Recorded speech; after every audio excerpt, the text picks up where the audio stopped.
আমার সৎ বাবা প্রতিদিন রাতে আমাকে 1 গ্লাস দুধ দিত, আর আমি সেই দুধ খেলেই কয়েক মিনিটের মধ্যে গভীর ঘুমে ঢলে পড়তাম।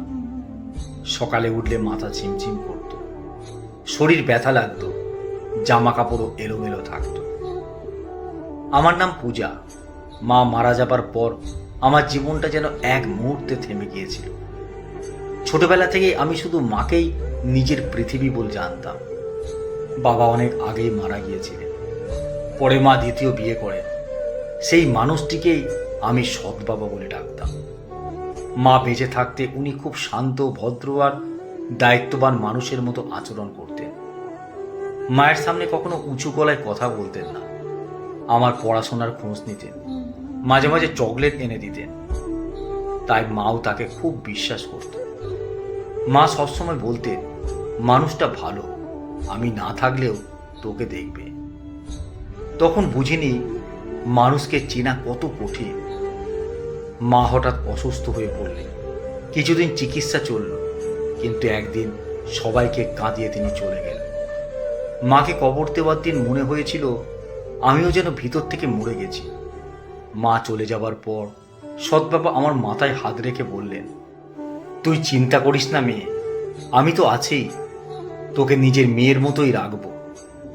আমি তখন মাত্র 18 বছরের মেয়ে। পৃথিবীতে আর কেউ ছিল না।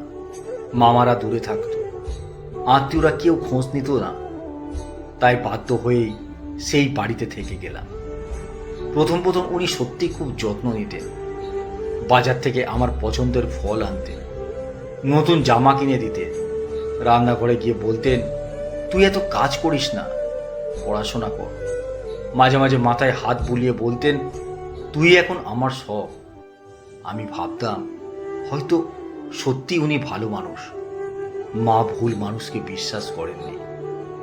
কিন্তু কিছুদিন পর থেকেই অদ্ভুত কিছু ঘটতে শুরু করলো। প্রতিদিন রাতে উনি আমার জন্য 1 গ্লাস গরম দুধ এনে দিতেন। এটা খেয়ে ঘুমিয়ে পড়, শরীর ভালো থাকবে। আমি দুধ খেলেই কয়েক মিনিটের মধ্যে গভীর ঘুমে ঢলে পড়তাম। এমন ঘুম যেন পৃথিবীর কেউই টের পায় না।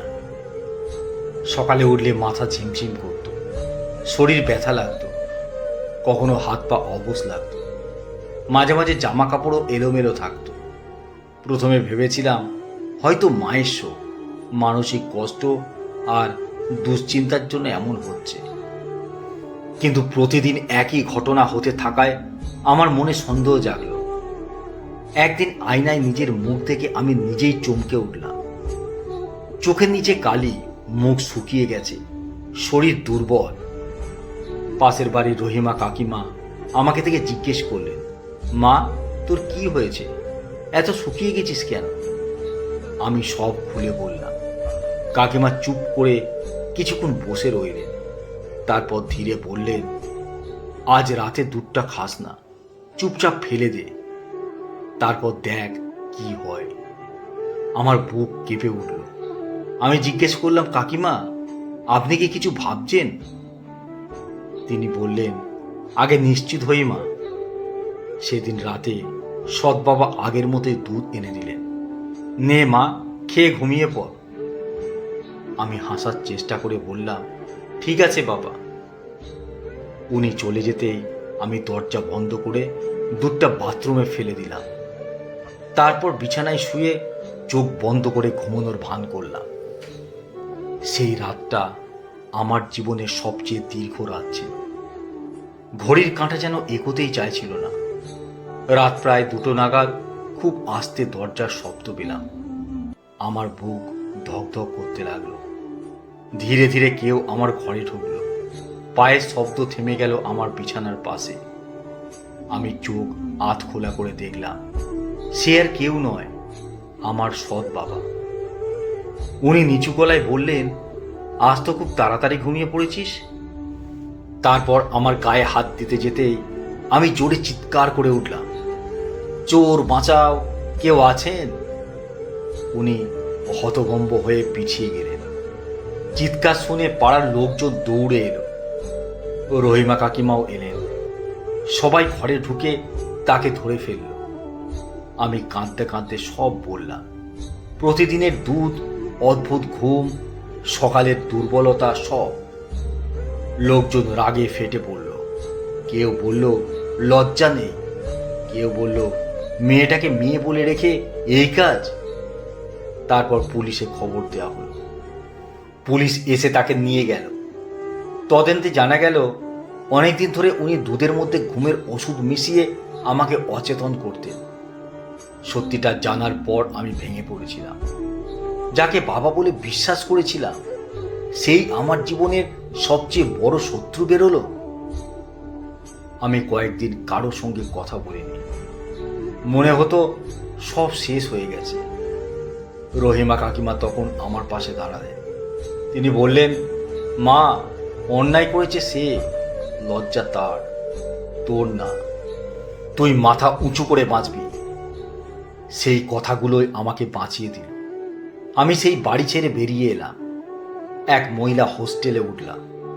একটা সেলাইয়ের দোকানে কাজ শুরু করলাম। দিনে কাজ করতাম, রাতে পড়াশোনা করতাম। অনেক কষ্ট ছিল। কখনো টাকা কম পড়তো, কখনো শরীর ভেঙে যেত, কিন্তু হার মানেনি। ধীরে ধীরে সেলাই শিখলাম, ডিজাইন শিখলাম, গ্রাহকদের সঙ্গে কথা বলতে শিখলাম। কয়েক বছর পরে ছোট্ট একটা ঘর ভাড়া নিয়ে নিজের বুটিক খুললাম।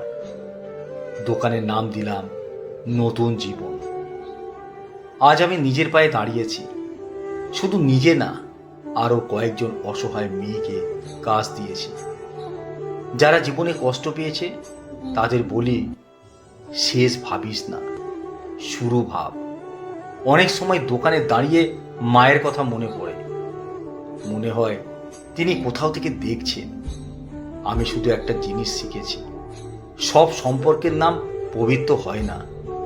কিছু মানুষ সম্পর্কের মুখোশ পড়ে থাকে। তাই বিশ্বাস করার আগে মানুষকে চিনতে শেখা খুব জরুরি। আর অন্যায়ের সামনে চুপ না থেকে দাঁড়িয়ে যাওয়ায় সত্যিকারের সাহস। লেখা, সংগ্রহ।